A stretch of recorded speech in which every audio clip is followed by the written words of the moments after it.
Hi everyone, welcome back to my new cooking video. আজ চলে এসেছি আবার একটা নতুন রেসিপি নিয়ে। চিড়ের পোলাও তো আমরা সবাই খেয়েছি।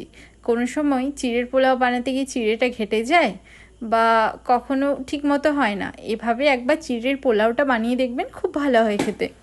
তো প্রথমেই আমি এখানে কড়াইতে তেল গরম করে নিয়েছি। তারপরে একে একে দিয়ে দিলাম 1 চামচ মতো গোটা জিরে, আর এখানে 1 চামচ মতো পানমৌরি দিলে পোলাওয়ের স্মেলটা খুব ভালো আসে। তো প্রথমে আমি এটা ভেজে নিচ্ছি। এরপরে দিয়ে দিলাম একটা গোটা শুকনো লঙ্কা আর একটা তেজপাতা। তারপরে দিয়ে দিলাম 2 চামচ মতো বাদাম, তারপরে 1 চামচ মতো কাজু বাদাম, 1 চামচ মতো কিশমিশ দিয়ে ভালো করে আমাদের ভেজে নিতে হবে। যেহেতু পোলাও বানাবো, বাদাম দিলে খুব ভালো হয়। তো প্রথমে আমি এটাকে ভালো করে ভেজে নিচ্ছি। কিছুক্ষণ ভেজে নেওয়ার পর আমরা এখানে অ্যাড করব আগে থেকে সেদ্ধ করে রাখা আলু, যেটা আমি ছোট ছোট করে কুচি করে নিয়েছি। তো সেদ্ধ করা আলুটাকেও একসাথে আমরা ভেজে নেব। এরপরে আমি এখানে অ্যাড করব একটা পেঁয়াজ, মিডিয়াম সাইজের পেঁয়াজকে কুচি করে নিয়েছি। তো মিডিয়াম সাইজের পেঁয়াজটা আমি অ্যাড করেছি। এরপরে আপনারা পোলাওতে যা ইচ্ছে সবজি দিতে পারেন। আমার কাছে ক্যাপসিকাম আর টমেটো ছিল, তো আমি এখানে ক্যাপসিকাম আর টমেটো অ্যাড করেছি। আপনারা চাইলে গাজরও অ্যাড করতে পারেন। যেহেতু এখানে পোলাওতে বেশি সবজি ভালো লাগে না, তাই আমি হাফ ক্যাপসিকাম আর হাফ টমেটো এখানে অ্যাড করেছি।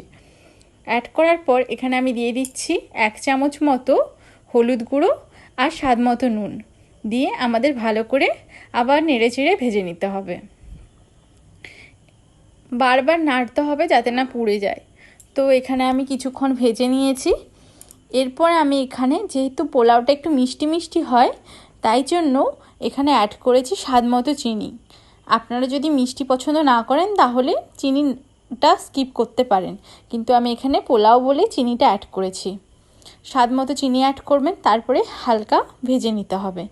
এরপর আমি এখানে দিয়ে দেব আগে থেকে জল ঝরিয়ে ধুয়ে রাখা চিড়েটা। এখানে আপনারা চিড়েটাকে আগে থেকে ধুয়ে জল ঝরিয়ে নেবেন। বেশিক্ষণ জলে ভিজিয়ে রাখবেন না, তাহলে ঝুরঝুরে হবে না, চিড়েটা ঘেটে যায়। তো সেক্ষেত্রে আপনারা এটা একটু খেয়াল রাখবেন যাতে বেশিক্ষণ জলে না ভিজিয়ে রাখা হয় আর জলটা ঝরিয়ে নেওয়া হয়। তো দেখুন, কিছুক্ষণ ভেজে নেওয়ার পর হালকা 2 থেকে 3 মিনিটের জন্য ঢাকা দিয়ে রাখতে হবে। যেহেতু আগে থেকে সবগুলো ফ্রাই করা আছে, তো বেশিক্ষণ সেদ্ধ করার খুব একটা প্রয়োজন নেই। 2 মিনিট পর ঢাকনা খুলে আবার ভালো করে নেড়ে নিতে হবে। দেখবেন যাতে খুব বেশি নাড়ানাড়ি করতে চিড়েটা যাতে না ঘেটে যায়। তো এরপরে আমি এখানে অ্যাড করব সামান্য ঘি যদি আপনাদের পছন্দ না হয় তাহলে অ্যাড নাও করতে পারেন, কিন্তু ঘিটা দিলে এর যে স্মেলটা খুব সুন্দর আসে। ঘিটা অ্যাড করার পর 1 থেকে 2 মিনিট গ্যাসের ফ্লেমটা অফ করে ঢাকা দিয়ে রাখবো। ঢাকনা খুললেই রেডি আমাদের ঝুরঝুরে চিড়ের পোলাও। খেতে অসাধারণ হয়, একবার নিশ্চয়ই বাড়িতে ট্রাই করবেন। দেখুন কতটা ঝুরঝুরে হয়েছে আর দেখতেও কতটা সুন্দর হয়েছে। তো বাড়িতে ইভিনিংয়ে স্ন্যাক্স হিসেবে বা সকালে ব্রেকফাস্ট হিসেবে চিড়ের পোলাওটা বানিয়ে নেওয়া যেতেই পারে, বা বাচ্চার টিফিনেও আপনারা দিয়ে দিতে পারেন সুস্বাদু ও স্বাস্থ্যকর চিড়ের পোলাও। তো দেখুন, খেতে কিন্তু অসাধারণ হয়েছিল। আপনারাও বাড়িতে একবার ট্রাই করবেন।